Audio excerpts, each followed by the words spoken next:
and welcome to this Yale Center for the Study of Representative Institutions book talk. My name is Brendan Shanahan, and I'm a postdoctoral associate at the center and lecturer in the Department of History here at Yale. And I have the great privilege of organizing and serving as a co-discussant for today's conversation. I'd like to apologize because I cannot join. Unfortunately, I have come down with COVID, and so very abruptly have to switch plans. That reminds me, I need to turn off the baby monitor in a second. But I'd like to first just say thank you to everyone who's made this possible. To the co-directors at this center of YCRI, Professor Steve Smith and Isaac Nakimovsky, to our program director, Hira Jaffrey, who's there in person. Thank you so much, Hira.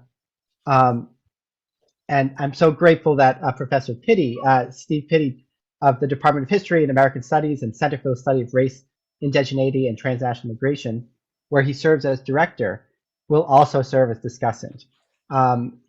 He's a well-known scholar of immigration, and for those of you who don't know him, he's published widely, most famously for his wonderful book, The Devil in Silicon Valley.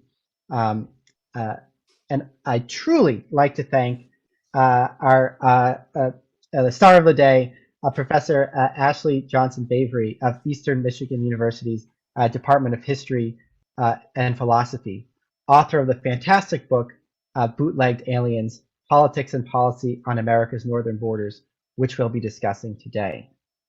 Thanks for coming here, Ashley. No small feat during this time of COVID to discuss your award-winning book. Here's the plan for today. We'll first turn the floor over to Ashley to provide a snapshot of her book and its key interventions. Then Steve and I will offer some of our own reflections and pose a couple questions to get it started with the discussion started with Ashley. And after she has a chance to respond, we'll open to a general Q&A both in person and from the audience. Without further ado, thanks again so much for joining us today. And the floor is yours, Ashley. Great, thank you so much. And just want to make sure you can see, you can see the Zoom or the shared screen and everything. Have you pulled it out? Not quite yet. Don't see it yet. It should be shared. Let me make sure. Stop sharing.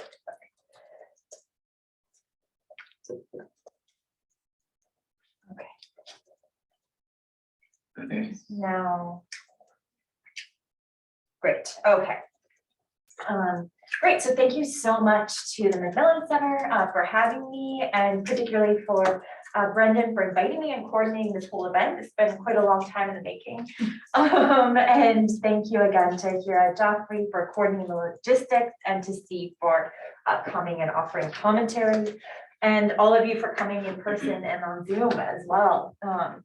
It's great to finally have an in-person event after publishing a book. This is the first time I've been able to talk about the book in person. There have been plenty of online things.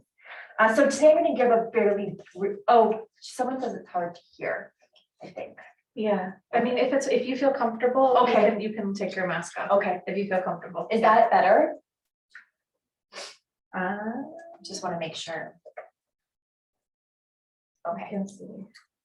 Well, you can let me know. Yeah, why don't you continue and Okay, then we'll great. adjust as needed. Thank you so much. Okay.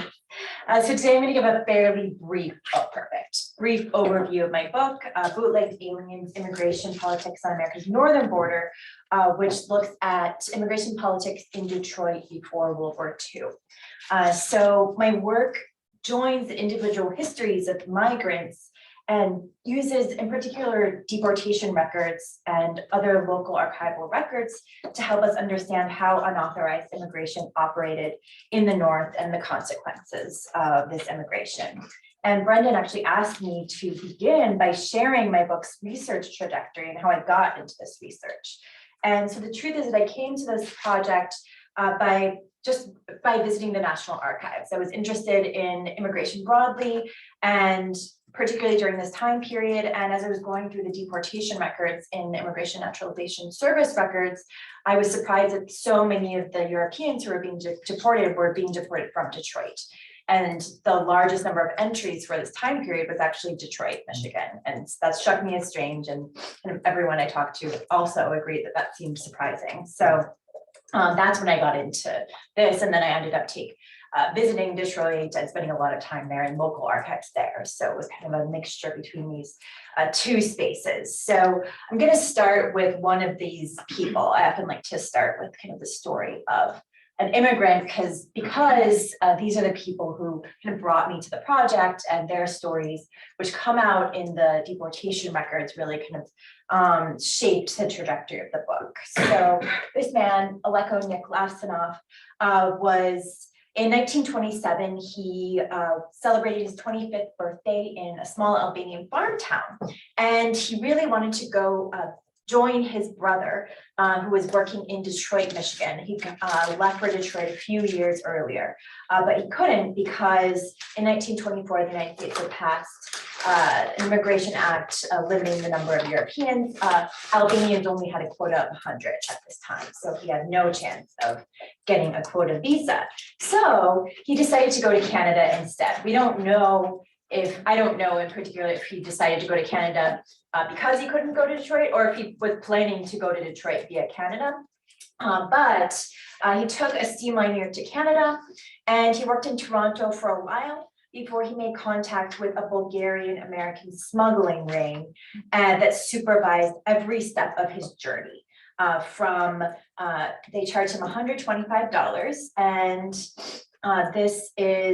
they brought him to Windsor, and then took him and 3 other immigrants in a little rowboat and rowed them across the Detroit River. And so here's the immigration inspection station at Windsor, which he did not actually pass through, but these are immigrants coming over legally. And he, instead of doing that, so there were a large number of immigrants coming over legally every day, Canadians and other Southern Eastern Europeans.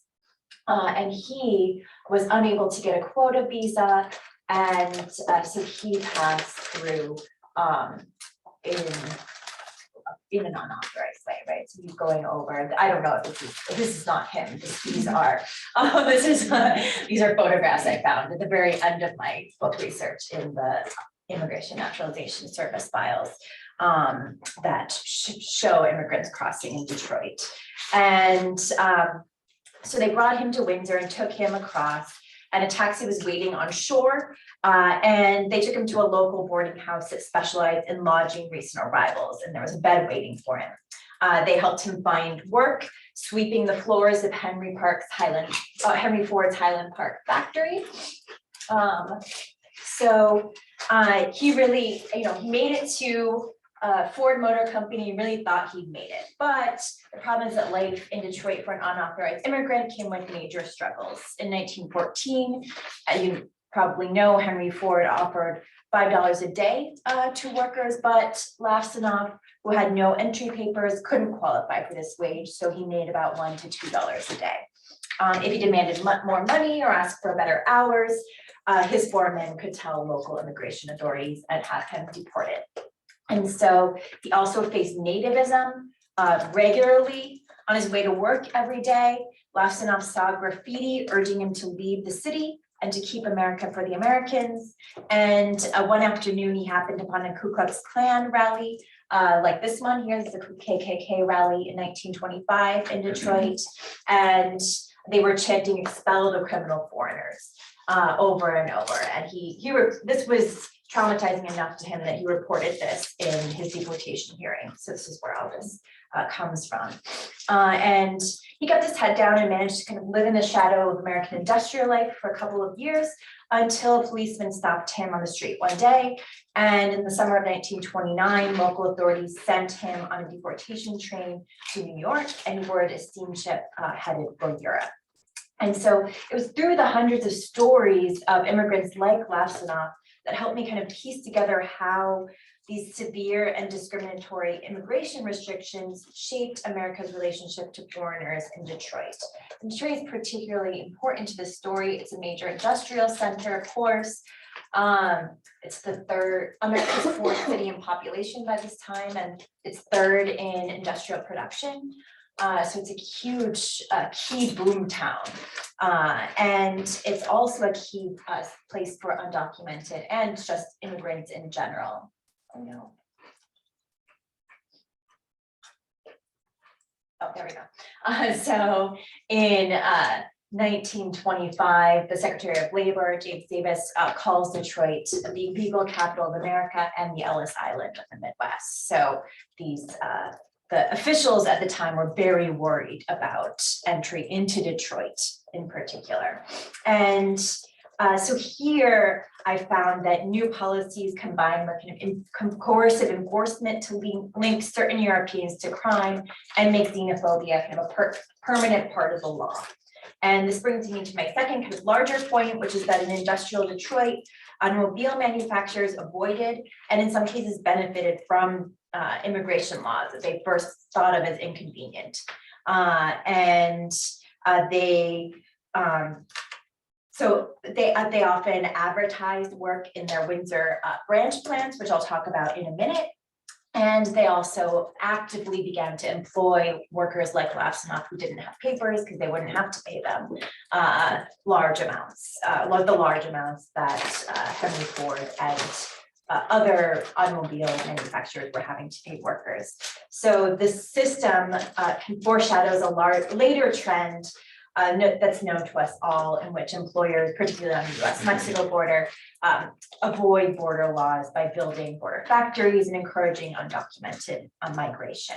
So in both the 1920s and today, despite the fact that undocumented workers perform necessary work, their presence in America has been deeply troubling to a range of policymakers, unions, and native-born citizens. So that's the kind of argument that I lay out in the book. And kind of the political argument of the book, I would say, is that there's this argument always that you see among political pundits, particularly of European origin, that immigrants need to wait in line like the Europeans of the past, right? And so I'm kind of trying to complicate that idea and show that actually there was a huge amount of unauthorized immigration. And as I've lived in the Detroit region, I'm surprised how many people come up to me and say, oh, my grandfather did this, or oh, we have stories in our family. So it happens to be part of the kind of like lore of the kind of time period in that area as well, in a way that I wasn't actually expecting before I got there and spent more time there. All right, so moving on, I'm going to go through a couple of the key points in the book before turning it over. So after 1924, major employers were not thrilled about new quotas. Oh no.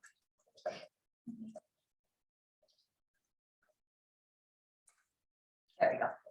So they worried they'd lose their access to inexpensive labor, and employers in the auto industry were particularly worried about this. But they got around it by building branch plants in Windsor. So here, this photograph is particularly, I think, useful because it shows, this is Windsor right here. It shows just how close Detroit is right across the river. So it's just at this time a 30-minute ferry ride across the border. In 1929, they would build a bridge to connect the two cities, but it's very close. And so Henry Ford builds Ford of Canada in 1900, but so it had already existed from the early 1900s, but it was kind of a small operation until 1925, when he established two other assembly plants in Canada, and in Windsor in particular. And these were specifically meant to tap into more inexpensive labor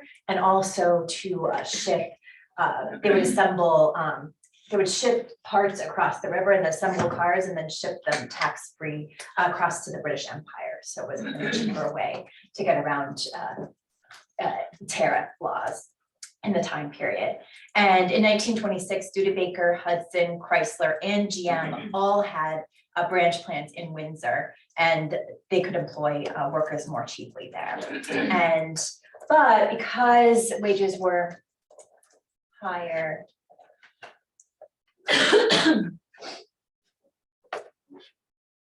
Okay, because wages were higher in Detroit, immigrants continued to come across without papers, and newspapers began to call them bootlegged aliens, which is the title of my book. And that, again, it emphasizes that a lot of the traffic in unauthorized immigrants is overlapping with the longstanding bootlegging industry in the region. So sometimes the same people who had been bringing over unauthorized liquor started to bring over immigrants because it was another kind of lucrative thing to get involved in, and sometimes they were competing with each other. So there was this, but the whole thing associated unauthorized immigrants with the liquor smuggling industry and with gangs and crime in the region as well.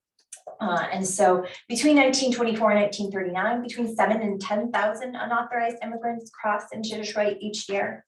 And as I said earlier, Detroit is this boom town. And again, as I said, it's America's fourth city in population, third industrial production. It's also America's largest industrial borderland. So here you see in this map, this is Windsor right to the south of Detroit, and Detroit right here to the north. So it's a very close kind of border region right there. All right, here's some more of these great photographs I found at the end of my research, misfiled in another section. And so smuggling began in Detroit and formalized over the course of the 1920s. So it was run largely by immigrant smuggling rings. Many of them were Canadian.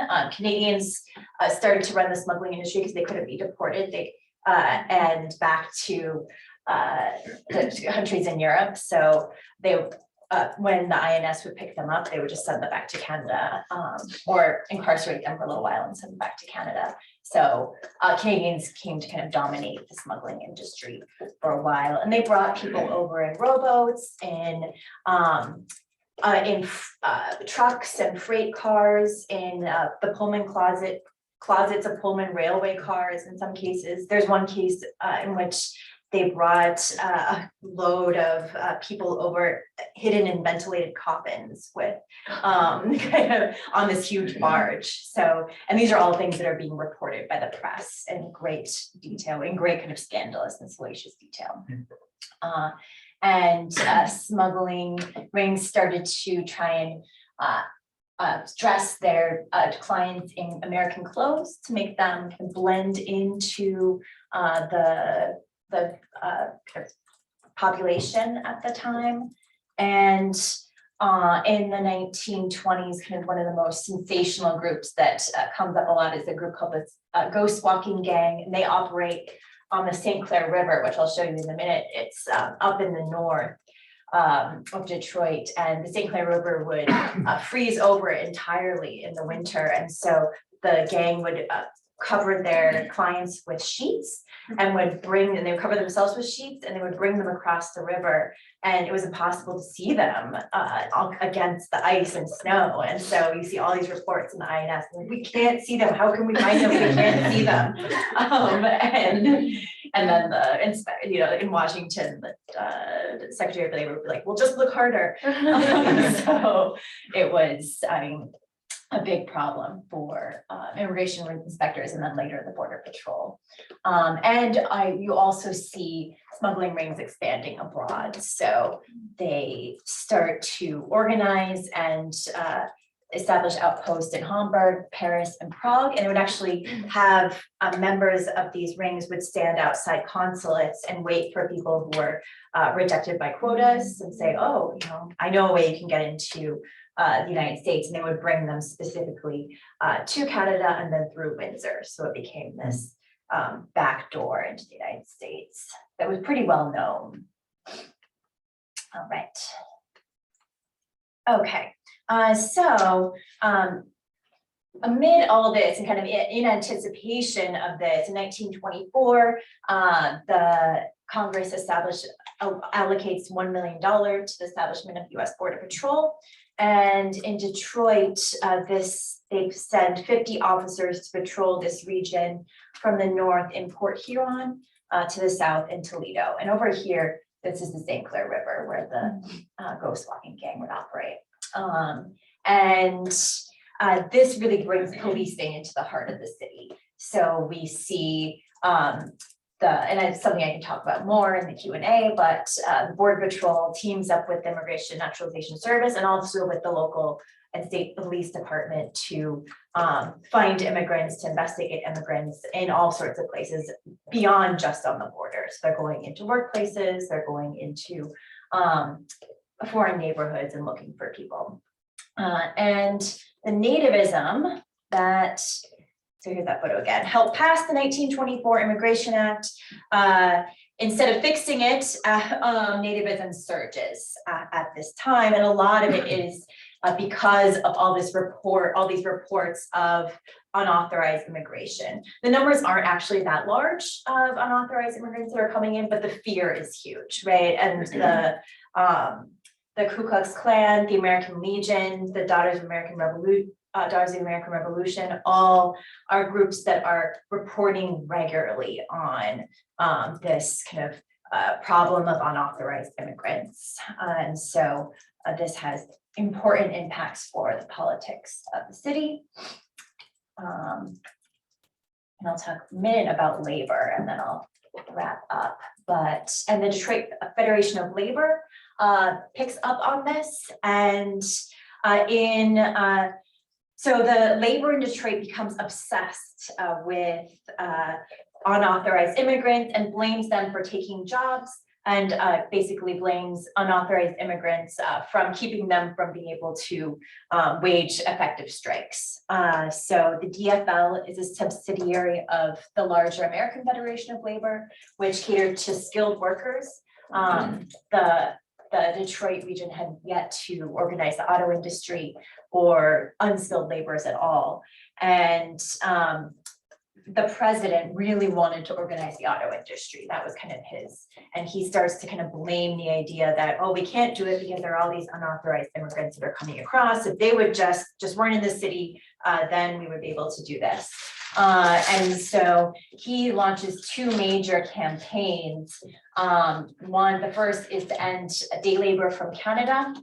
And the second is to register all immigrants, and both are effective. So in 1926, there had been about 5,000 people crossing the border every day with border crossing cards. And this is a legal practice. They're able to cross, and this actually establishes a precedent that then later is carried on along the southern border as well. But the Detroit Federation of Labor becomes kind of dogged in stopping this practice. And most of the people who are doing this are Canadian, but the DFL portrays these immigrants as unworthy foreigners, as largely as Southern Eastern Europeans, with kind of in a racialized and ethnic way. And I'll show you in a minute some of the cartoons that they use to cast immigrants as kind of unworthy and kind of a threat to the United States. And they also become crucial in lobbying for Lansing to pass an act that is to register all non-citizens and make them carry registration cards. So in 1931, Michigan becomes the first state to pass a registration act that requires anyone, legal or not, without citizens to have to register with the post office, to get fingerprinted and to carry proof of their status at all times. And so, some of the DFL cares about these things as economic issues, but because of the prevalence of nativism in the city, they tap into the nativist anxieties about foreignness and crime to get support for both endeavors. So here we see, so most of the commuters who are coming across are actually Anglo-Canadians, and this is a little bit hard to see, but This is a cartoon in the Detroit Federation of Labor's a newspaper that says, prepared for the invasion. And you see here, this man is the foreigner coming across, it says foreign on his arm, and he's portrayed as very swarthy and dark, which this image doesn't show as well as it might, but again, in the original image, his skin is darker than it actually would be in the actual group that's coming across. So again, they're emphasizing the undesirability and the kind of ethnicity of these immigrants, tapping into anxieties about unauthorized immigrants. And the consequences of this are really profound in a city where a lot of workers may not have been undocumented, but they may have had an unauthorized parent, a brother, a friend, a boarder they didn't want discovered. And so there's a lot of anxiety about unauthorized immigrants and immigration that moves beyond just personal anxiety for one's own safety. And this is manifested in 1933 when labor actually tries to organize the auto industry. In 33, 12,000 workers go on strike at Briggs Body Company. And because Briggs provided automobile bodies to Ford, this meant that 100,000 workers couldn't work because Briggs shut down all of their plants. And so I find that immigrant workers, even legal ones, shied from the picket lines. And I argued that it was because their only experience with labor was with the Detroit Federation of Labor, which had waged such a nativist campaign for so long. And just wrapping up. So employers begin to actively employ unauthorized immigrants. They're cheaper. This isn't in the official records. I've looked, but in the deportation files of National Archives, I find that hundreds of immigrants actually told inspectors that they worked at Ford. And Ford executives actually start to wage public deportations. And this is in the records, and it helps keep workers in line. So they bring in some people, they periodically would basically come in and drag an immigrant worker off the floor. They'd handcuff him publicly and take him down to the local police station. And usually this person wasn't deported, but it served to kind of keep people from joining the Communist Party at this time, from talking about labor, from agitating for any sort of rights in the workplace. And it was very effective. All right. And this mattered, I'll end with here. So so this mattered by the New Deal because the politics of casting foreigners as outsiders began to associate all immigrants, unauthorized or not, with crime and welfare cheating. In 1938, the mayor, or this Republican mayor, Richard Redding, wins a campaign that on the slogan "End the welfare chiseling" or welfare cheating, and he runs this campaign basically he blames foreigners in the city for cheating on welfare and is very successful. And soon local politicians begin lobbying policymakers in Washington to keep foreigners off New Deal benefits. And they begin demanding that citizenship be a prerequisite for WPA work. And this passes in 1939, and it costs 10,000 workers in Detroit alone their jobs. So to sum things up, so my book's trying to demonstrate how America's first major immigration restrictions in 1924 criminalized ethnic Europeans and created a space for an uneven and exploitative alliance between employers and unauthorized laborers. And the enduring politics of nativism then worked to exclude non-citizens from government benefits. And of course, this pattern continues to have devastating consequences for ethnic and minority groups negotiating America's borders today. So I'll end there.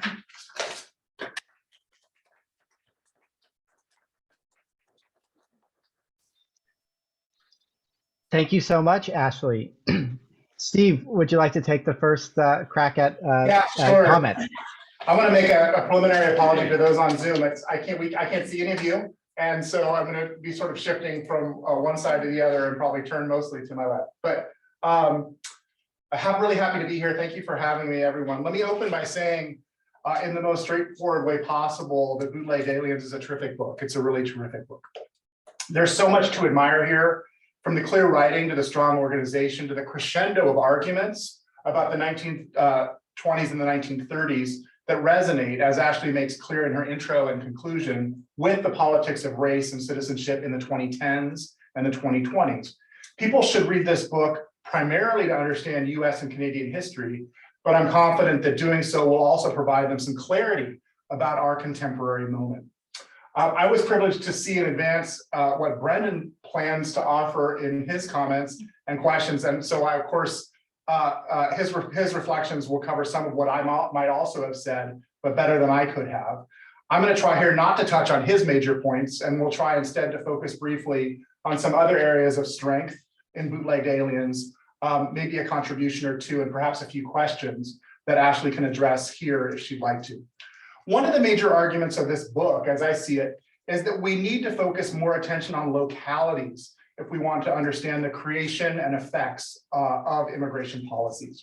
Ashley correctly emphasizes that so many of the histories that have defined the scholarship on immigration in recent years are national in scale and focus primarily on debates and actions taken up by policymakers in Washington, D.C.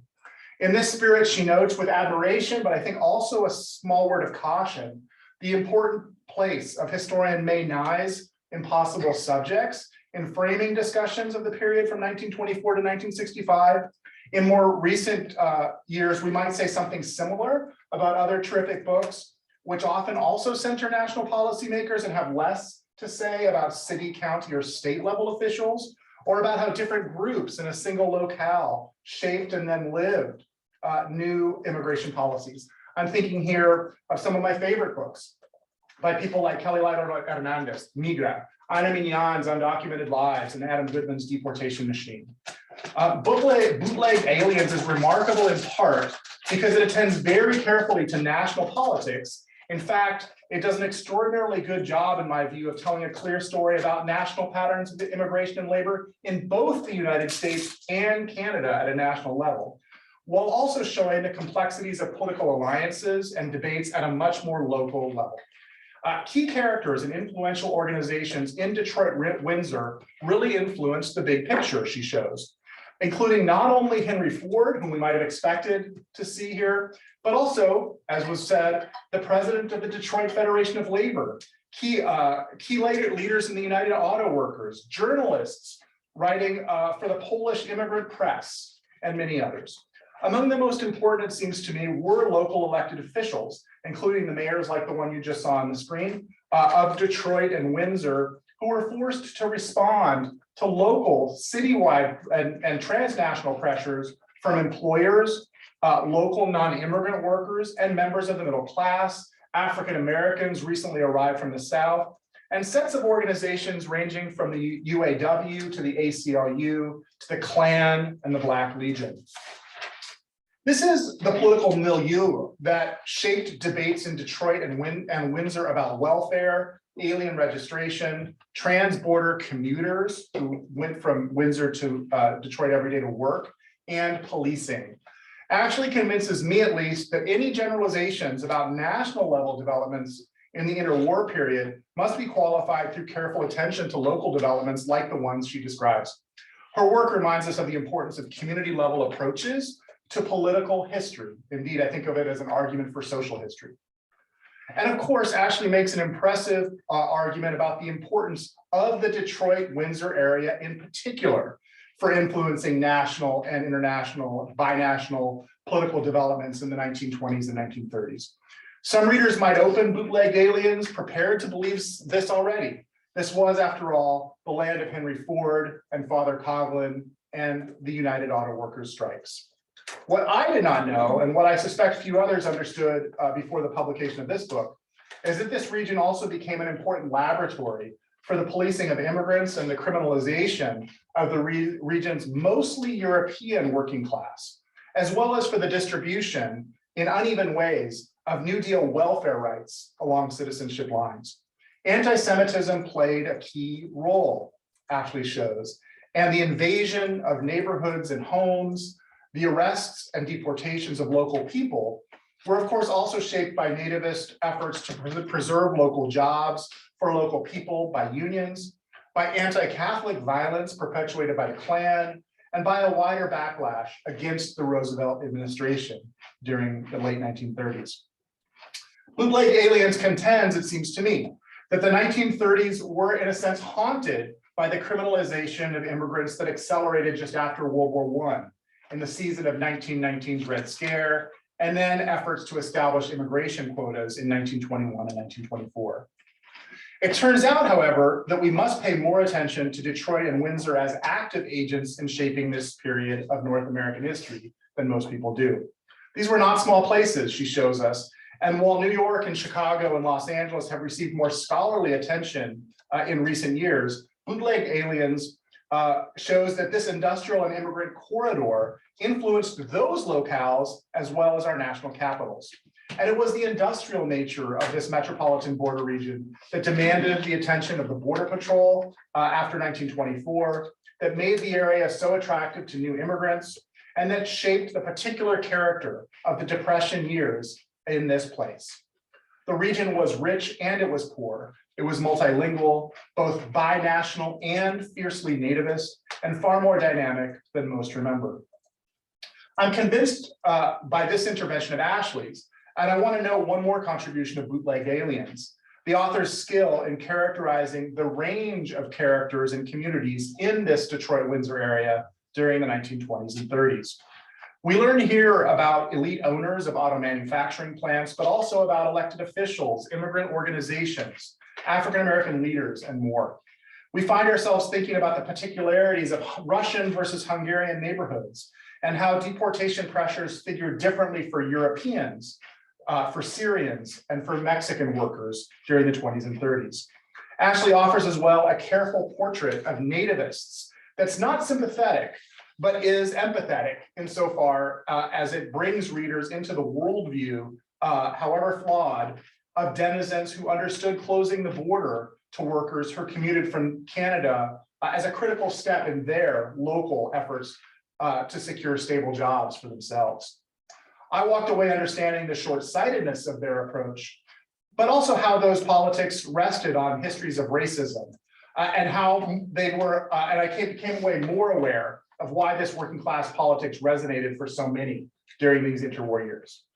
Let me stop and give another example, and it's one that Ashley mentioned briefly, of the importance of the author's attention to the lived experiences of the region's diverse population. As some of you might know, scholars have long puzzled over the failure of the United Auto Workers to galvanize a supermajority of the region's European ethnic workers in the 1930s into a CIO struggle for better wages, job security, and improved working conditions. This is the strike that she mentioned, and others. Their arguments, these unionists' arguments, might seem to us now in the 21st century to be objectively appealing. Who could possibly have opposed these demands, particularly when the union's leadership included a prominent member of the Polish immigrant community and others? But in fact, these efforts by the UAW were consistently not followed, or in some cases were opposed by immigrant workers themselves. Ashley answers that question of what happened, that question of opposition historically, by showing that local people had not forgotten the recent and vocal nativism that was built into unionist demands just a few years before. In this border city, where families had been split by immigration raids and non-citizens were removed from jobs they'd held for a decade or more, and police at the bidding of unions had moved into apartment houses and churches and neighborhoods and more. We can understand now why some immigrants would not have rushed to stand with labor. Some of them instead put their faith in Henry Ford, as odd as that might be to think of, putting pictures of Henry Ford on their home altars next to Catholic saints, mindful that it had been employers and not unions that had championed their rights as immigrants to residency for more than a decade. In other words, Ashley shows us, border politics here and elsewhere complicated class politics in critical ways. So as you can tell, I really like this book. Let me close by throwing out 3 questions that Ashley can consider or not before Brandon speaks and before we take other questions and comments. And I'll make this quick. First, Ashley, you don't write much about Indigenous communities in the region. And I wonder if you do have any further thoughts about how members of those communities shaped the Detroit-Windsor area between 1920 and 1940, if there's any connection to migration politics here, or if not, how longer colonial histories might have shaped immigration and labor in this place in the interwar years. Second, I'd invite if you want to say more about the post-1940 period, the period after your study effectively ends. You end your book around 1941, appropriately, I think, and rightly, and you offer some important notes in particular on the 1940 Registration Act, which built upon efforts in 1931 to register non-citizens in the area. Would you like to say more about how this interwar period it eventually shaped politics and communities in the 1940s and in the 1950s or even later? And finally, and perhaps relatedly, I'd be interested to hear if there's a topic or a person or a flashpoint that you were not quite able to fully represent in Bootlegged Aliens to your own satisfaction, something that eluded you. Do you have any thoughts about a piece of the Detroit-Windsor story from roughly 1920 to 1940 that you now hope other scholars will tackle with your book at their side? So thank you very much. Thank you so much for those great comments, and they're so in depth and thoughtful. To answer a few of your questions, the Indigenous question is a great one. It's actually something that I've been working on and gone through revisions article on the Border Patrol on the entire northern border. And it's something that I was asked to consider in some of those reviews. So I have actually thought about it quite a bit.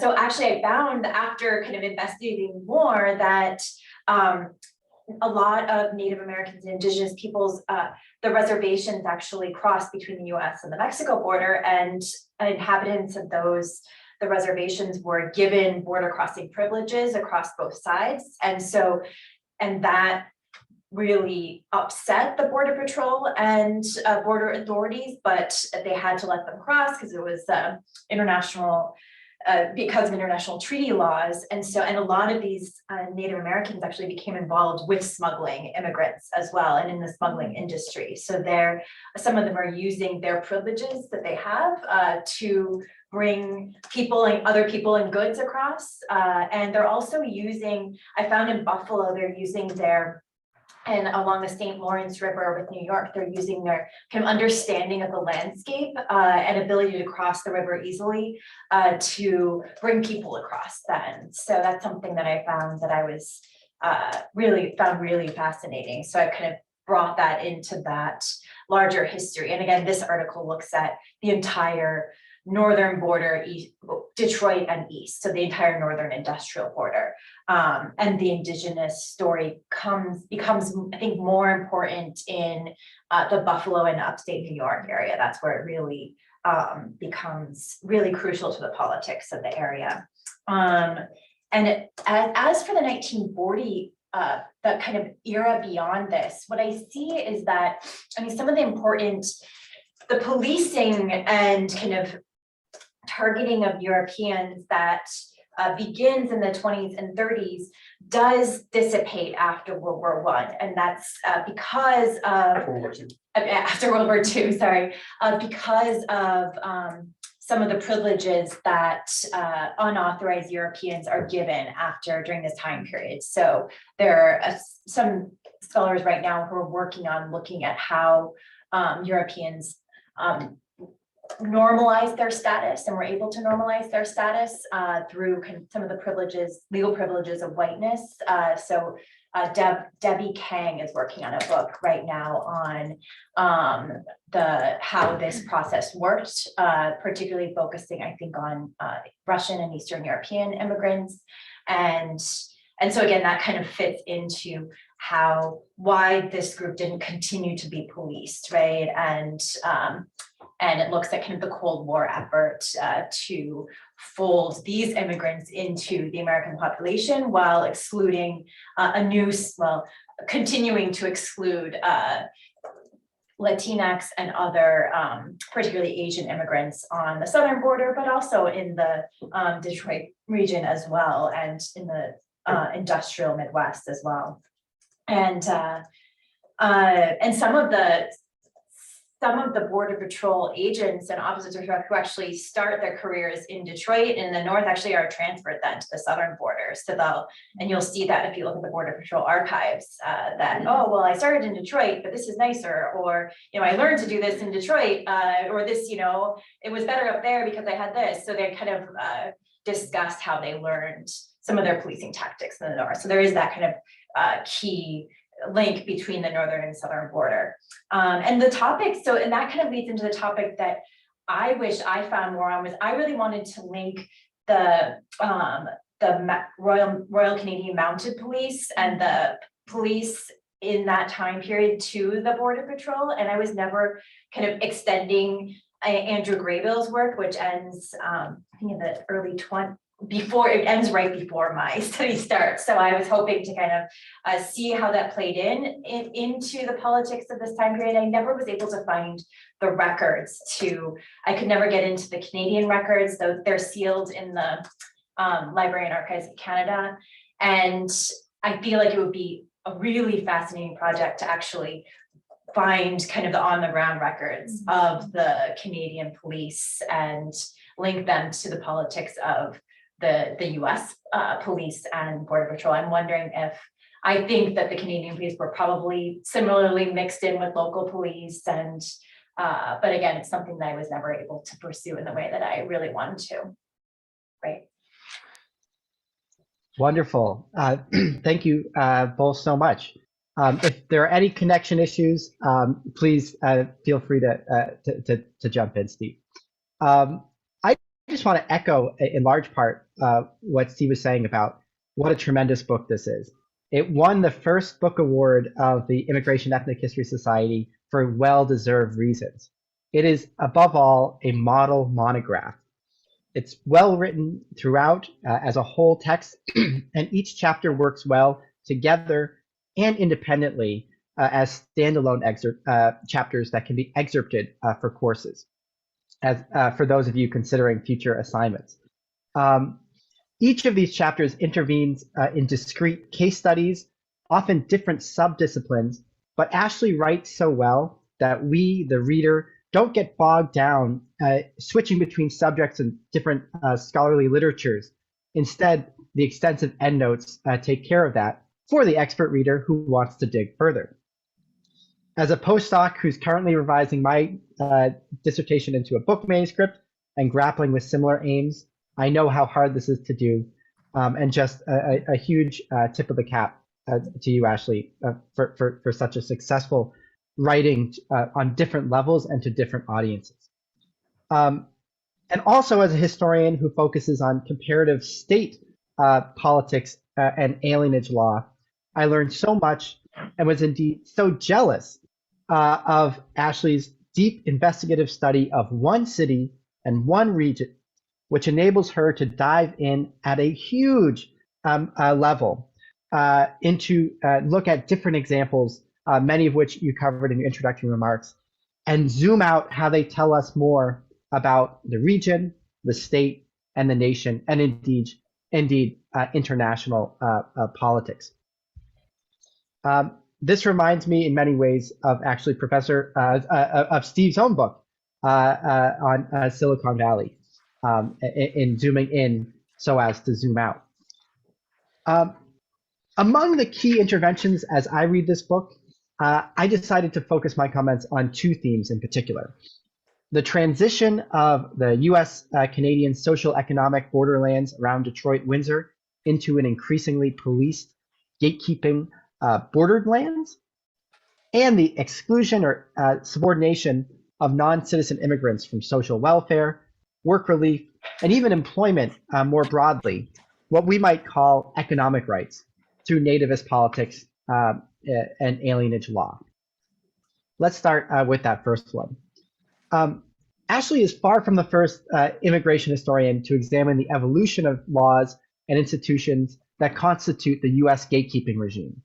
Indeed, since Erica Lee's pathbreaking scholarship in the early 2000s, the gatekeeping paradigm has arguably been the key framework guiding the study of US immigration policy history. Many such works study the adoption of laws excluding or restricting various immigrants on the basis of race, nationality, gender, poverty, political ideology, and other categories, or study the implementation of such laws at US Pacific and Atlantic port cities. More recently, a growing body of scholarship has examined the development of these border crossing regimes and restrictive institutions at the US Southwest border. And indeed, you mentioned Debbie Kang's work, Ashley. We had her here 2 years ago to discuss the INS on the line for the same type of book talk. I think I can say this pretty conclusively as a US immigration historian with a specialty in Canada.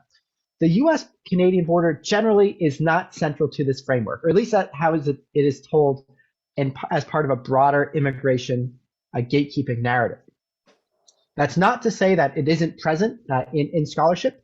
There's a lot of great work on this subject, to be sure, particularly on West Coast immigration gatekeeping and the cooperation between US and Canadian authorities in adopting and implementing Asian exclusion laws in the late 19th, early 20th centuries.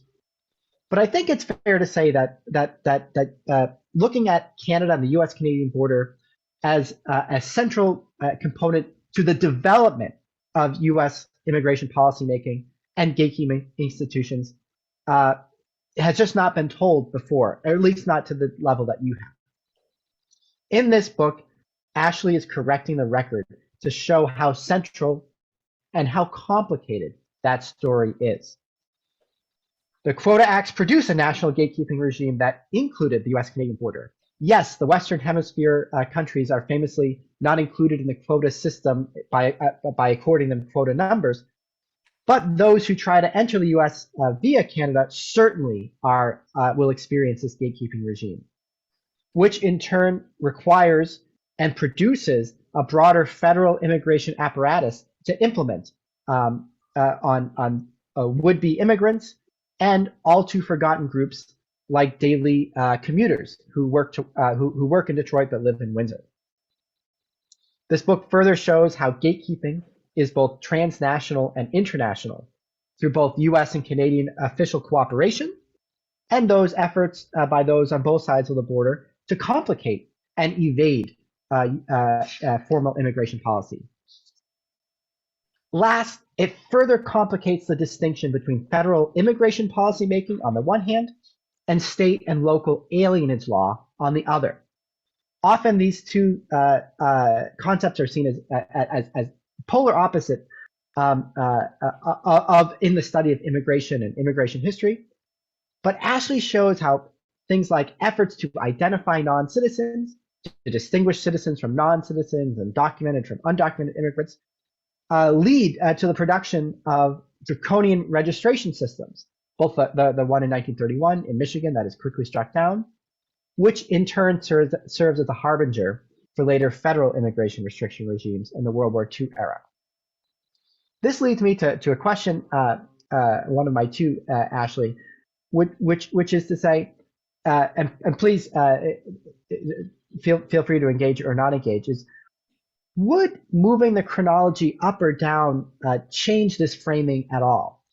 For instance, to look at in the very late 1800s, early turn of the century era, to look at things like US-Canadian cooperation at Canadian immigration ports and centers prior to the passage of the Quota Acts.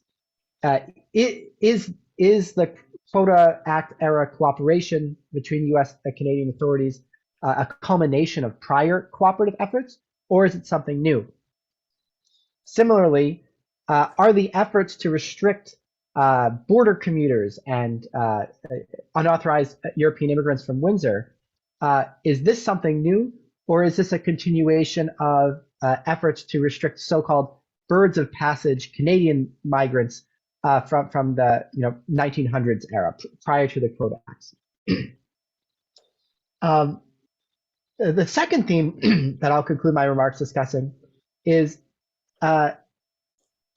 just how strong this is an example of political history, focusing especially on nativist political pressure to exclude non-citizens from forms of relief employment, and social services during times of recession and especially the Great Depression itself.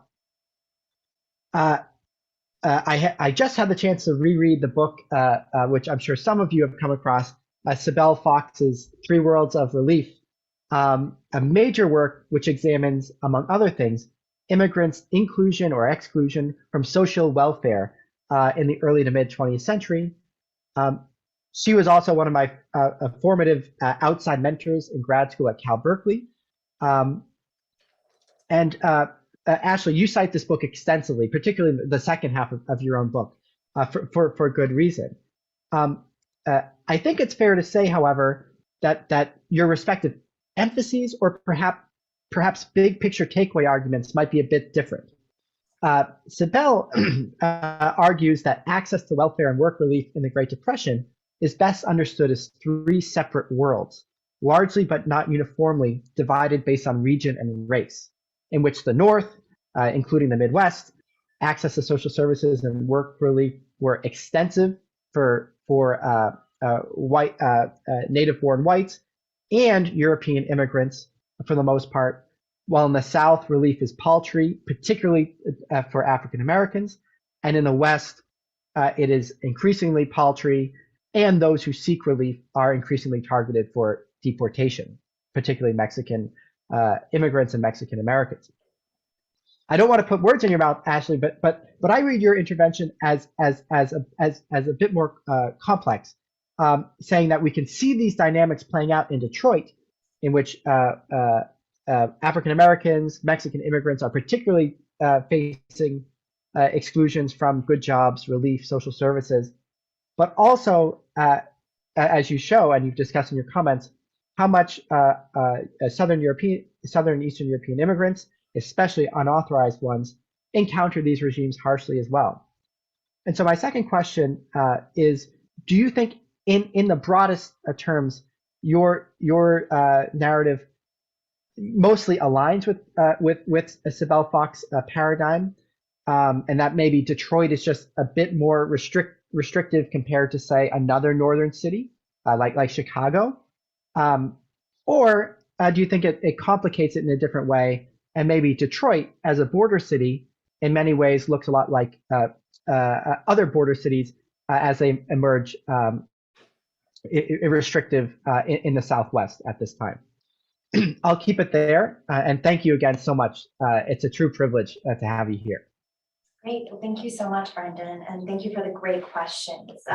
So your question on chronology is great. I mean, I think, and something I've thought about a lot as I tried to understand what the border was like before 1924. So, and so I would say that moving the chronology up into the late 1800s and the early 1900s would really change the story, because during that time period, the border was fairly open. There was, beyond restricting, there was an early effort to police Chinese immigrants crossing the border at the time. And there was an effort to police liquor smugglers by the 1910s, but that was also largely show. A lot of the people were paid off by local smugglers and police and everything. So the main effort, you could look at, and people have looked in a little bit at the early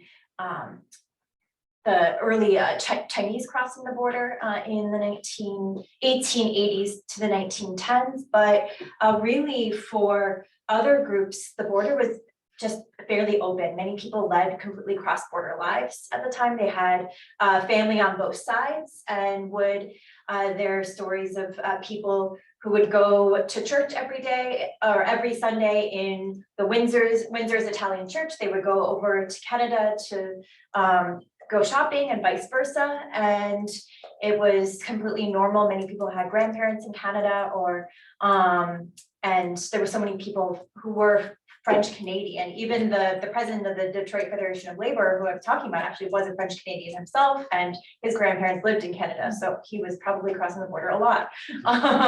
So it was something that, so the 1924 Immigration Act really legitimized policing on the border. So for the first time, there had been efforts to stop immigration, but this was the first time that there was a really, you see the kind of rise of federal policing at the time, and the federal government really steps in, and then that in turn legitimizes and unleashes a range of local policing as well. So the local police get involved with the federal government and kind of help them round up and deport immigrants. So I do think that that means that the story needs to be told in the 1920s and 30s. That's when this is happening. In the 1930s, because of the Depression really heightens the stakes for incorporation into who can be incorporated into the United States, because there's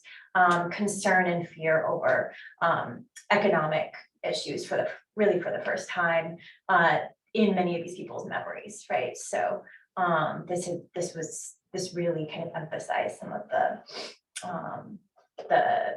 concerns over foreignness that hadn't existed in the booming 1920s, when the auto industry, which had gone up and down for years, was seen as this kind of magic industry that was going to grow and grow and grow.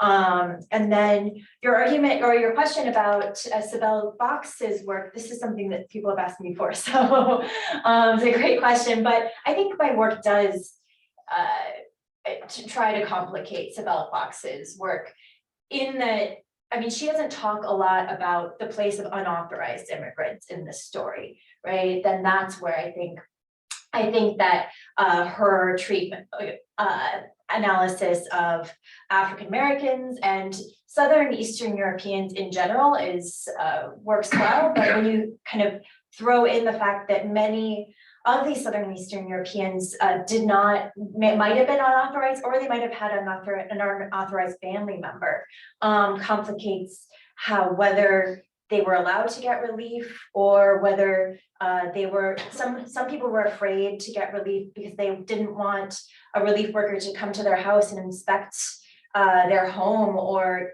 come by and check on them, because they were afraid that they might find their brother who didn't have papers, or who maybe might have overstayed his visa, something like that. So it wasn't necessarily that everyone was crossing in a rowboat, but a lot of people just overstayed their visas or came over on the ferry and never returned to Canada. And so there was a lot of the politics of fear played into keeping a large segment of people. A large segment of people weren't necessarily restricted, but were afraid to claim relief benefits because of this as well. So and then excluding non-citizens from relief in 1939 particularly from a WPA, had a profound impact on the Southern Eastern European population and populations, all different populations in the industrial North, particularly in Detroit, but also in New York, Chicago, other places like that. Great. Thank you so much. If folks watching on Zoom would like to add a question, please feel free to jump in there on the Q&A, and I'll be sure to field them. And Steve, if you don't mind taking the lead on in person. I'll be there and then Sandra. Sorry. Thank you so much, Ashley. This was so much fun to hear so much about this book. I have a question just out of sheer ignorance. I was struck when you said that, the U.S. immigration officers would kick them across the Canadian border, that they would have liked to deport them back to Europe, but they couldn't kick them any further than Canada. So I guess my question is about Canadian Border Patrol or their own immigration services, and why it sort of seems like, and if I'm wrong, please correct me, that like Canada wasn't as interested in deporting these people back to Europe, or like it seemed like it was so much easier for people to get into Canada than to the United States. So I just wanted to hear more about Canadian immigration policy. That's a great question. So at the time, Canada's immigration policy was relatively open. They passed immigration laws technically restricting Southern Eastern Europeans by the end of the 1920s, but they have a category, an exception for farm workers and industrial workers, I believe. And so many people claimed that they were going to be farm workers, and they were supposed to go work in the in Regina and Saskatchewan. And so all they had to do was write that they were going to do that. And there was no check on that either. So there are so many people that I've seen, they're like, oh yeah, and then I told the inspector in Montreal that I was going to Saskatchewan, and I obviously didn't because I heard that that is terrible out there. And so then they would go to Toronto in many cases. Maybe they couldn't find work in Toronto, then they would go to Detroit. So that's something. And there was not a deportation endeavor in Canada until the 1930s. And then you do see local cities were basically able to deport people from their localities at that time in Canada. And so cities start to deport anyone who has been in Canada, I think, come to Canada within the last 5 years and claimed welfare could be deported. And so they start to deport people, foreigners, particularly in local, not in places like Toronto, but in local cities like Oshawa, Ontario had the General Motors factory, and there's a huge deportation drive of recent arrivals at that time. So anyone that had asked for any sort of welfare benefits during the midst of a huge worldwide economic depression was eligible for deportation. And the local welfare ministers would actually stand in lines of welfare relief lines and would ask people to show their citizen or their entrance papers to round them up. So again, that was something that then played out. So Canada became a little bit harsher by the 1930s, actually. Thank you so Yeah, much. great. Brenda, we got 2 more questions here. Is that okay? Okay.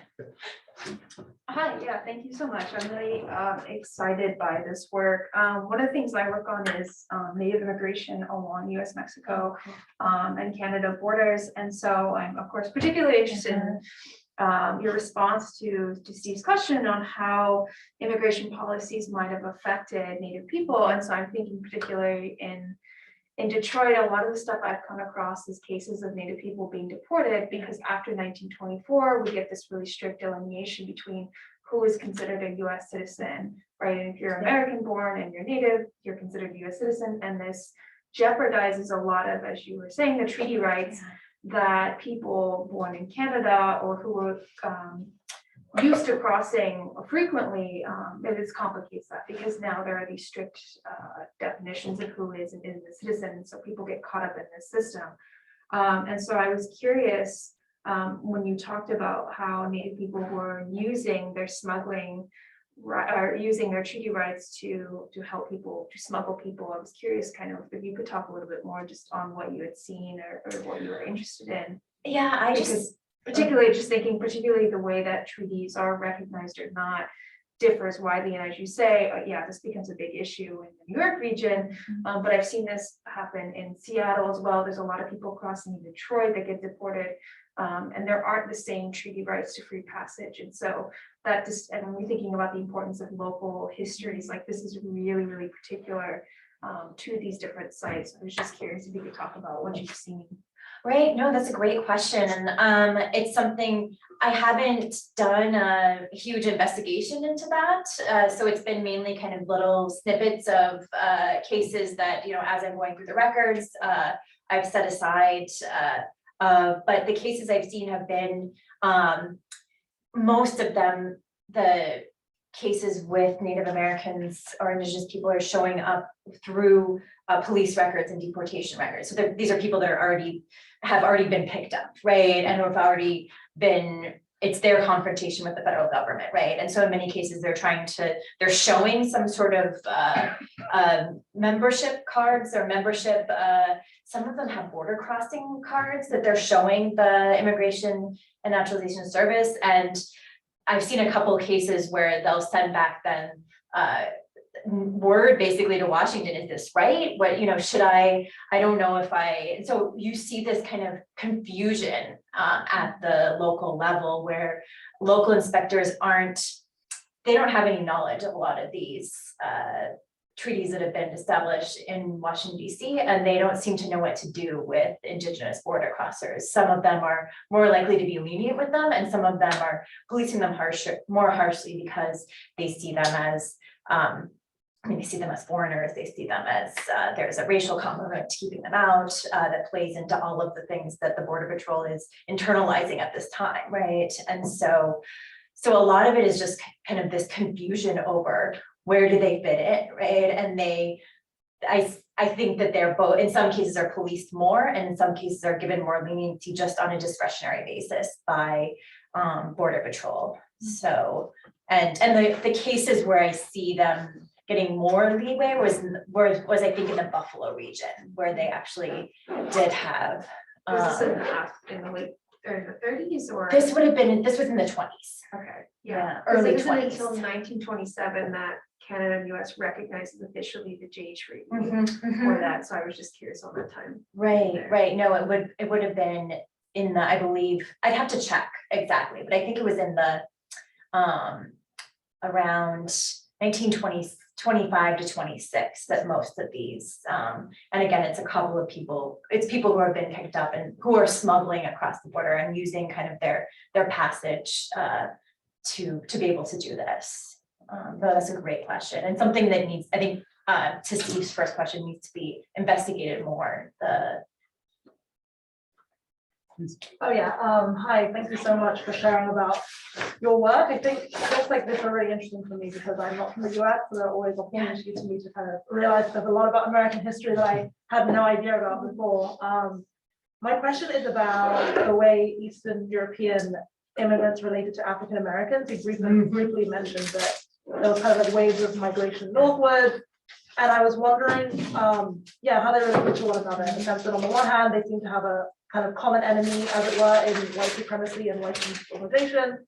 But on the other hand, I know that in the kind of contemporary situation on the southern border, a lot of immigrants try to distance themselves from African Americans in order to appeal to like American or white American sensibilities. So I'm curious about what that looks like. That's a great question, and that is something I do touch on in the book a little bit. So basically, there are a few things, there are a lot of things that's complicated, right? There's a lot going on that on the ground, unauthorized immigrants and African Americans do have a lot in common because they're the groups that get the worst jobs. They often are working side by side in the foundries and in kind of wet sanding plants and automobile factories. They're often both groups that are killed in workplace disasters at the time. So you see large numbers during explosions and fires in some of these terrible factories, you see African Americans and unauthorized or non-citizen Europeans, at least, who are the people who are facing the kind of worst conditions of the automobile industry. But you also see the Southern and Eastern Europeans trying to differentiate themselves from African Americans, emphasizing, through residential patterns, refusing to live alongside African Americans by the 1920s. In the 1910s, even the African American neighborhood in Detroit is completely mixed between, it's a Jewish, Black bottom in Detroit is Jewish, Polish, and African American. But by the 1920s, you see, as more and more African American migrants come from the South, you see the kind of color lines solidifying in the city, and you see African Americans. The Detroit Urban League is gets involved in these arguments, and on behalf of African Americans says, look, these are legal workers. You should favor African Americans because they speak English. They, have legal papers. They are, belong here. And the Detroit the Urban League gets involved in the commuter, in wanting to stop commuters from Canada. And the argument is, we have this group of legal workers who could take those jobs as well. So they do get involved in the politics of immigration. Not as much as I would have liked to see. I wanted to find more of that, but I did find it in instances in the local papers. So I do think that the argument you see the most on the ground is, we speak English. We are native born Americans. we have a claim to these jobs, to these neighborhoods in a way that these newcomers don't, right? So kind of asserting their own legitimacy in the face of tremendous discrimination, job discrimination, and housing discrimination as well. Brendan, do you have a question? Jay Gitlin, and I want to thank Jay for helping to share word of this event with the Canadian Studies community here at Yale. Jay asks comments really about a possible extension, connection to this project. One theme that stands out to me that he mentions here is the degree to which the nativism that emerges. Do you find examples where it's particularly targeting French Canadian immigrants or French Canadian immigrants because they're Catholic, or if language politics come up at all in particular in your story? Yes. Given the potency of these issues on the Canadian side of the border, particularly in the earlier parts of your story. Yeah, Great thoughts, Jay. I do see tremendous anti-Catholicism, and there are waves of targeting of French Canadians that there's so many Canadians who are crossing the border to live in the Detroit and the whole Michigan region, the whole upper Midwest really, and a lot of the Anglo-Canadians who are crossing bring with them kind of their own kind of anti-French Canadian sentiments and ideas to Detroit. And so a lot of Detroit's east side is Belgian and French Canadian. And so that whole region is becomes the target then of deportation raids in some cases by just local police officers. So a lot of it is a local story, right? People bring, just in the same way that white Southerners are moving north alongside Black Southerners and bringing with them their ideas about Jim Crow and segregation and things. You see some of the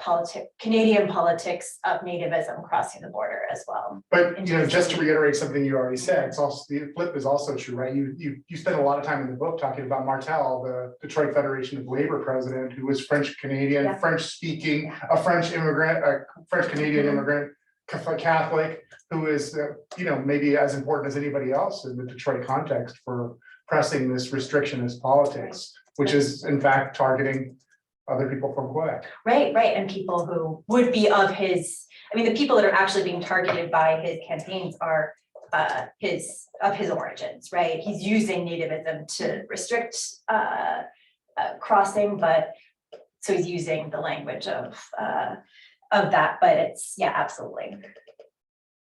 Right, so it is, the Canadian politics is really interesting, and something I probably learned the most as I was revising. I didn't talk much about Canada in this dissertation. That was more what I got into for the revisions on the book, and that's what I found the most surprising. I was so surprised that Canada's politics became so harsh during the 1930s. It's not what I would have expected of kind of what I know about Canada today, right? That seems to be it on the chat side. Anything else? Any other questions in the room? Well, this was a great discussion, and sounds like a great place to end. Again, I'd really like to thank everyone who made this happen. Kira, Steve, and especially Ashley. Thank you so much for this wonderful event. And thank you all for taking the time out of your day to spend it with us. Really appreciate it.